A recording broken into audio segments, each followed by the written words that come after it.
మాకన్నయ్యది త్వరలో అన్నప్రాసన ఉంది. అయితే వెండి గిన్నె తీసుకోవడానికి జ్యువెలరీ షాప్కి వెళ్ళాం. చిన్నది ఉగ్గు గిన్నె, ఒక స్పూను, చిన్న గ్లాస్ తీసుకున్నాం. అట్లానే సిల్వర్ చైన్ కూడా తీసుకున్నాము. అయితే జనరల్గా 6 నెలలు పడ్డ 6వ రోజుకి అన్నప్రాసన చేస్తుంటారు కదా. మా కన్నయ్య 2025 ఆగస్టు 10కి పుట్టిండు. అంటే జనవరి 10కి వాడికి 6వ నెల పడుతుంది. అయితే ఇక్కడ మాకు డౌట్, 6 నెలలు పడ్డ 6వ రోజు అంటే జనవరి 15కి చేసుకోవాలా, లేదంటే జనవరి 16కి చేసుకోవాలా? పుట్టిన డే కౌంట్ చేస్తేనేమో జనవరి 15కి 6 నెలలు పడ్డ 6వ రోజు వస్తుంది. పుట్టిన నెక్స్ట్ డే నుండి కౌంట్ చేస్తేనేమో జనవరి 16కి 6 నెలలు పడ్డ 6వ రోజు వస్తుంది. అయితే కొంతమంది ఏమో పుట్టిన డే కూడా కౌంట్ చేయాలి అని అంటారు. కొంతమంది ఏమో పుట్టిన డే కౌంట్లోకి రాదు, పుట్టిన నెక్స్ట్ డే నుండి కౌంట్ చేయాలి అంటారు. మాకు ఇదే కన్ఫ్యూజన్ కనుక కంటిన్యూ అయితే ఒకసారి అయ్యగారి దగ్గరికి వెళ్ళి అడిగి రావాల్సిందే. ఇంతకు ఏది కరెక్ట్ అంటారు? ఏ రోజు అన్నప్రాసనం జరుపుకోవాలి ఒకసారి మీరు కూడా చెప్పండి.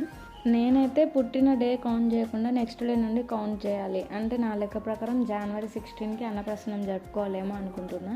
Thank you for watching. Please వీడియోని లైక్ చేసి సబ్స్క్రైబ్ చేసుకోండి.